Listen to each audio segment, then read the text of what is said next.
ये 13 दोष ऐसे हैं जिसके जीवन में होंगे तो उसको कभी शांति, कभी सुख, कभी ऐश्वर्य ये टिकेगा नहीं और दुर्गति निश्चित हो जाएगी।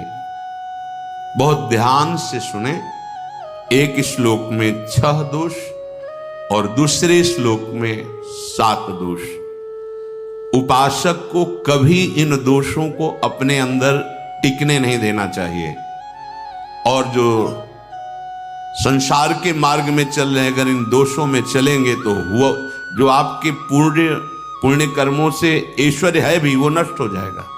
आप दुख, चिंता, शोक से ग्रसित होकर बड़ा दुख में जीवन व्यतीत करेंगे और आपकी गति बिगड़ जाएगी, दुर्गति हो जाएगी। विकत्थनः स्पृहायुर्मनस्वी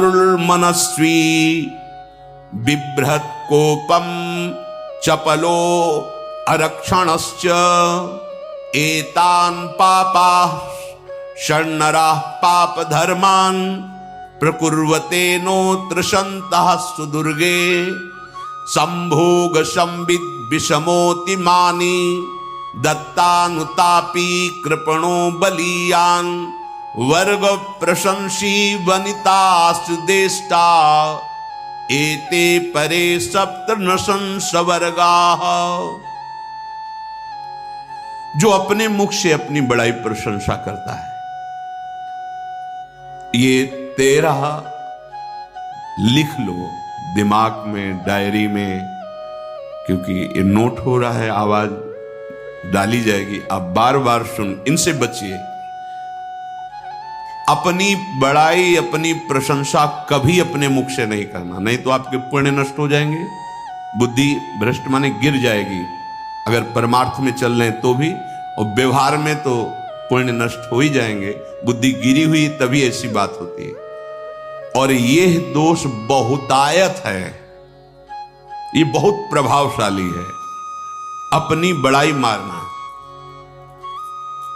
इसको देख लो, पकड़ो, सत्संग है। अपने मुख से कभी अपनी बड़ाई ना करना। अगर कोई अपने मुख से अपनी बड़ाई करता है तो उसके सुकृत नष्ट हो जाते हैं, बुद्धि भ्रष्ट माने गिर जाती, पतित हो जाती है, फिर निर्णय ठीक नहीं। अगर हमारा सारथी, हमारा ड्राइवर मूढ़ हो तो कहीं भी हमको गिरा देगा, तो वो बुद्धि भ्रष्ट मतलब गिर जाती है, निर्णय करने लायक नहीं रहती। अपनी प्रशंसा अपने मुख से करना।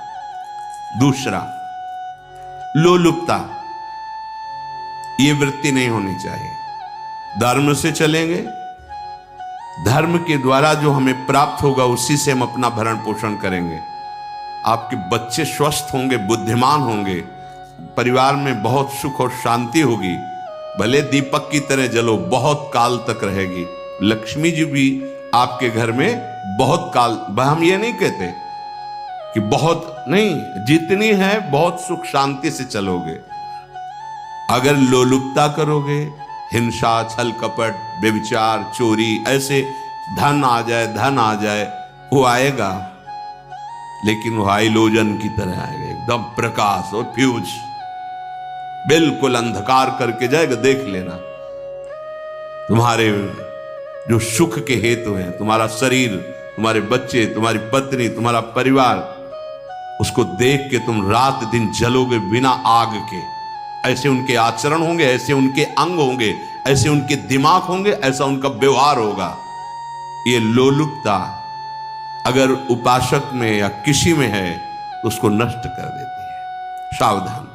तीसरा, यदि आपका अपमान होता है तो आपको उसे सहन करना होगा, उससे आपके पाप नष्ट हो जाएंगे। जो तनिक सा भी अपमान होने पर बहुत क्रोध करके दूसरे का अपकार करने लगता है, ये आपका पतन करा देगा, ये आपको फंसा देगा, हृदय जलेगा, अर्थव्यवस्था नष्ट होगी, पूरा परिवार दुखी होगा। जरा सा अपमान की संभावना में आप किसी से भी भिड़ गए, किसी से भी, वो ये प्रवृत्ति आपका पतन कर देगी। उपासक में तो अपमान सहना अमृत है, नीचा अपमानम सुधा, पर व्यवहार में भी ज्यादा उत्तेजित मत होइएगा। ये तो कुछ मिनट की बात है, अगर आपने उसे मारा पीटा, रिपोर्ट हुई कानून की, ओ फंसते चले जाओगे, अर्थ जाएगा, समय जाएगा, चिंतन जाएगा, बहुत तरह से हानि हो जाएगी। अगर आप सह गए तो आपका सहना उसके लिए आग बन जाएगा। उमा क्षमा साप होते भारी, तुम्हें दंड देने की जरूरत नहीं, उसका एक कर्म ही उसे दंड दे देगा। आप शांत हो जाइए, आप सत्संगी हैं, आप शांत रहिए। चौथा, निरंतर क्रोध और उसका चिंतन। बैठे बैठे बस द्वेषियों का चिंतन ही हो रहा है, अंदर क्रोध का चिंतन और द्वेषियों का चिंतन ही हो रहा है। द्वेष भरी बातें, द्वेष भरे क्रियाएं, उन्हीं का चिंतन करके जलते रहना क्रोध से। उपासक को तो क्रोध करना ही नहीं चाहिए, बहुत शांत। ठीक है, अभ्यास में कभी क्रोध हो सकता है, उसको फिर समन करो, अंदर से प्रायश्चित, जैसा कि अब गलती हुई, आगे नहीं करेंगे। और व्यवहार में भी क्रोध को आप पीना सीखें। अगर बार बार आपका क्रोध प्रकट होता ही रहेगा, आपका स्वभाव बिगड़ जाएगा, आपके पुण्य नष्ट हो जाएंगे और आपका जीवन नष्ट हो जाएगा। देने वाला उतना दे देगा, आपको आनंदित रहो। पैसा खर्चा, सब पूरे जीवन का विध्वंस मचा दिया क्रोध ने।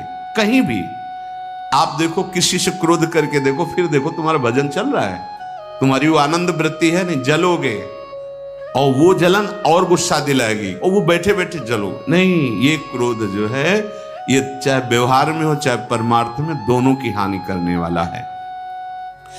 और आश्रित जनों की रक्षा ना करना।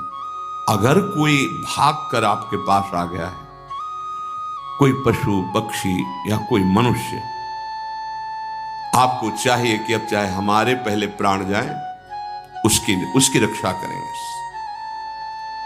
सीवी जैसे तो कोई बिरले ही होते हैं, पर इतना जरूर ध्यान रहे, जैसे कोई पशु पक्षी किसी भय से आपके सीमा के अंतर्गत आ गया है, अब उसकी रक्षा करनी है आपको।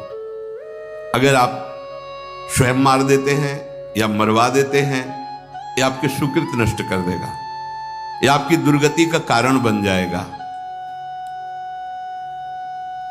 और जो पाप कर्म उत्साहित होकर करते हैं, उपासक को तो बहुत सावधान रहना चाहिए, पर व्यवहार में भी जो नहीं करना चाहिए, अगर वो पाप कर्म आपके द्वारा मन में प्रेरित हो रहे हैं, संकल्प बन रहा है, क्रियाएं हो रही है, दुर्गति पक्की, पुण्य नष्ट हो जाएंगे, दुख अशांति बढ़ती चली जाएगी, कभी शांति नहीं प्राप्त कर पाएंगे। ऐसा नहीं कि जो मन में आवे सो करे।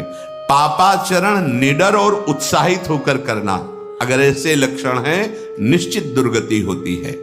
ये 6, अपनी बहुत बड़ाई करने वाला अपने मुख से, लोलुपता, तनिक से अपमान में सहन ना करने वाला, निरंतर क्रोधी और आश्रित जनों की रक्षा न करने वाला, और निडर हर्षित होकर पाप कर्म करने वाला।